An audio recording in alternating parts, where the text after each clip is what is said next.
laga Timnas Indonesia di putaran ketiga kualifikasi Piala Dunia 2026 zona Asia yang ditunggu-tunggu semakin dekat.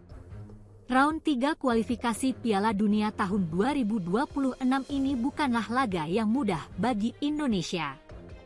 Pasalnya, Indonesia sendiri berada di grup C bersama dengan negara kuat seperti Jepang, Australia, Arab Saudi, Cina, dan Bahrain. Negara-negara tersebut merupakan tim yang selalu menjadi langganan peserta Piala Dunia. Di antara tim-tim kuat tersebut, Timnas Indonesia juga sempat memiliki sejarah kelam dengan salah satu di antaranya, yakni Bahrain. Skuad Garuda tercatat pernah dipermalukan oleh Bahrain dengan skor telak 0-10. Saat itu, Indonesia berhadapan dengan Bahrain pada kualifikasi Piala Dunia 2014 di Stadion Al-Bahrain Al-Watani. Sehingga bukan hal aneh jika Bahrain mungkin saja sempat meremehkan Timnas Indonesia. Namun, meski sempat meremehkan permainan sepak bola Timnas Indonesia, sekarang Bahrain bisa jadi panik jelang hadapi Timnas Indonesia di kualifikasi Piala Dunia 2026. Kok bisa? Tidak bisa dipungkiri bahwa peningkatan tim nasional Indonesia yang dilatih oleh Shin Tae-yong tersebut sangatlah signifikan beberapa tahun belakangan ini. Tentunya ini bukan hanya berkat Coach Esti saja, tapi juga peran pemain serta lembaga PSSI yang juga sangat memengaruhinya. Jadi kali pertama Indonesia berhasil lolos hingga putaran ketiga kualifikasi Piala Dunia tahun 2026, membuat PSSI dan Shin Tae-yong tentunya tak ingin menyia-nyiakan kesempatan ini. Segala upaya terus diusahakan untuk mendukung performa skuad Garuda.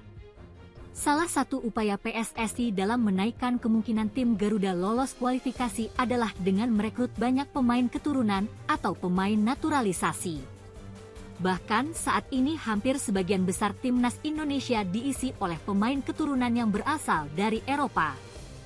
Pemain berpengalaman seperti Thong Hae, Jai Idzes, Kelvin Verdong, Sandy Walsh, Ragnar Oratmangun, Shane Patinama, dan Jordi Amat dipercaya bisa membantu skuad Garuda.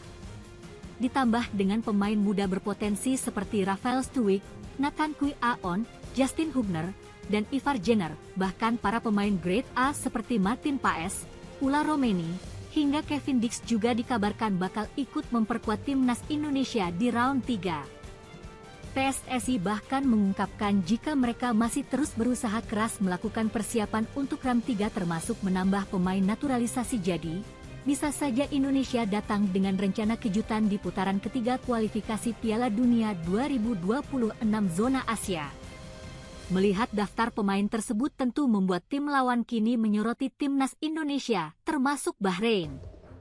Bukan tanpa alasan, para pemain naturalisasi Indonesia memang kualitas permainan yang sangat mumpuni. Dengan pengalaman bermain di Eropa, pemain diaspora Garuda tentu memiliki nilai lebih. Inilah mengapa bahkan timnas Bahrain pun cemas hadapi timnas Indonesia di kualifikasi Piala Dunia 2026. Sementara itu, Samir Chamam, mantan pelatih timnas U23 Bahrain juga mengatakan bahwa timnas Bahrain saat ini mereka harus memasukkan Indonesia ke dalam daftar hitam karena Indonesia bisa jadi membuat kejutan tak terduga. Pelatih itu juga menasehati pasukan Bahrain untuk tetap waspada.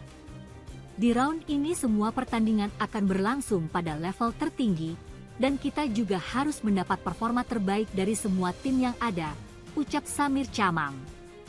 Ia juga menambahkan untuk tidak hanya memperhatikan satu pemain saja karena komposisi tim lawan yang berubah dan juga sepak bola adalah permainan tim. Sementara itu, Shin Tae-yong juga telah menegaskan jika dirinya bersama timnas Garuda akan melakukan yang terbaik menjelang putaran ketiga. Terkait masalah target ST secara terang-terangan mengungkap jika posisi 1 dan 2 grup C bukanlah hal yang penting baginya. Menurutnya, jika bisa menepati posisi ketiga atau keempat saja Indonesia masih bisa membuka peluang ke Piala Dunia 2026 yakni melalui putaran keempat.